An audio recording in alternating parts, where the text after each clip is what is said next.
देश में संत तो कई हैं, लेकिन जिस तरह से बागेश्वर धाम सरकार पंडित धीरेन्द्र कृष्ण शास्त्री की छटा बिखर रही है, वो सबसे अलग है। क्योंकि लोगों में उनके प्रति श्रद्धा के साथ साथ विश्वास भी देखा जा रहा है, क्योंकि वो लोगों को भक्ति मार्ग पर ले जाने के साथ साथ समाज सेवा के काम में भी जुटे हैं, जिसके तहत उन्होंने 121 कन्याओं का निःशुल्क सामूहिक विवाह कराया। देखिए इसी पर हमारी एक खास रिपोर्ट। बागेश्वर धाम सरकार ने पेश की मिसाल, 121 कन्याओं का कराया निःशुल्क विवाह।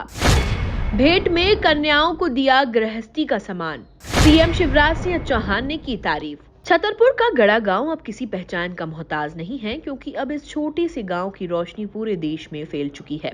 वो भी इसलिए कि इस जगह पर बागेश्वर धाम सरकार का प्रसिद्ध पीठ स्थापित है और उसके पीठाधीश हैं पंडित धीरेन्द्र कृष्ण शास्त्री, जो कि जनता की परेशानी को हल करने के साथ समाज सेवा भी कर रहे हैं।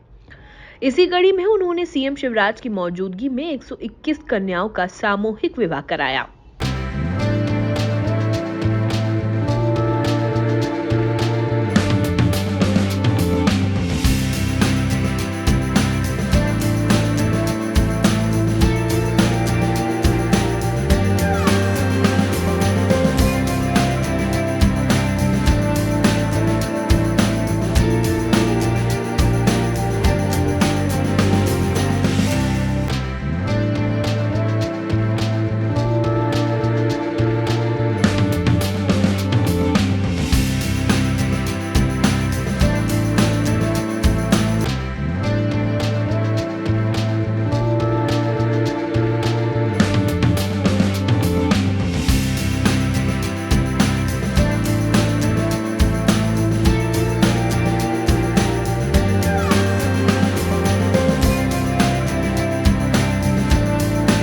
इस दौरान मंच से पंडित धीरेन्द्र कृष्ण शास्त्री ने बताया कि कन्या विवाह समारोह कराने के पीछे उनकी कौन सी प्रेरणा है, जिसे सुनकर हर कोई भावुक हो गया।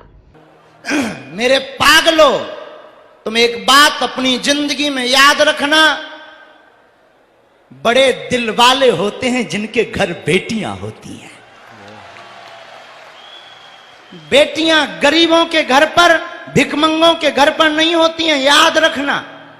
हमसे कई लोग कहते हैं कि आप और भी काम करवा सकते हो, ये बेटियों के विवाह पर जोर क्यों देते हो? हमने कहा मेरे पागल, हमने अपनी जिंदगी में अपनी बहन के लिए बहुत भोगा है। कितना कष्ट होता है जब घर पर धन ना हो, रुपया ना हो और अपनी बहन का विवाह करना हो और व्यवस्था ना हो। ऐसी परिस्थिति हमने देखी है। अब भारत में ऐसी परिस्थिति बालाजी ने चाहा तो लौटकर किसी भाई को अपनी बहन बोझ नहीं बनने देंगे। और केवल बागेश्वर पीठ नहीं है काम कर रही, साथ में देखो भाई, हम किसी पार्टी के नहीं है, ये बात तो दिमाग से निकाल देना। हम बजरंगबली की पार्टी के हैं, लेकिन हमारे बगल में यहाँ के जो मुख्यमंत्री मध्य प्रदेश के विराजमान, अभी हम बैठे बैठे चाय पी रहे थे, चर्चा कर रहे थे, बोले गुरुजी अभी अभी हमने एक ऐसी योजना निकाली है कि हर गरीब बेटी को 1000 रुपया पर महीना दिया जाएगा। हमने तुरंत सबकी तरफ से कह दिया thank you very much my dear. मैंने कहा बहुत अच्छा। और आपने भी कहा कि गुरुजी आप भी कन्या विवाह करवा रहे हो, हम भी पूरे भारत को, आपको सुनकर अच्छा लगेगा, हम इनकी महिमा मंडन नहीं कर रहे हैं, ये ध्यान दीजिएगा। आपने पूरे भारत को एक नई लाइन दी है, कन्या मुख्यमंत्री कन्यादान योजना, जो मध्य प्रदेश से ही प्रारंभ हुई थी। इस दौरान बीजेपी प्रदेश अध्यक्ष वीडी शर्मा, एक्टर गोविंद नामदेव, सुमन तलवार, विदेशी मेहमान साइमन ओमन समेत साधु संत और गणमान्य नागरिक मौजूद रहे। Bureau report, MP news, Chhatarpur.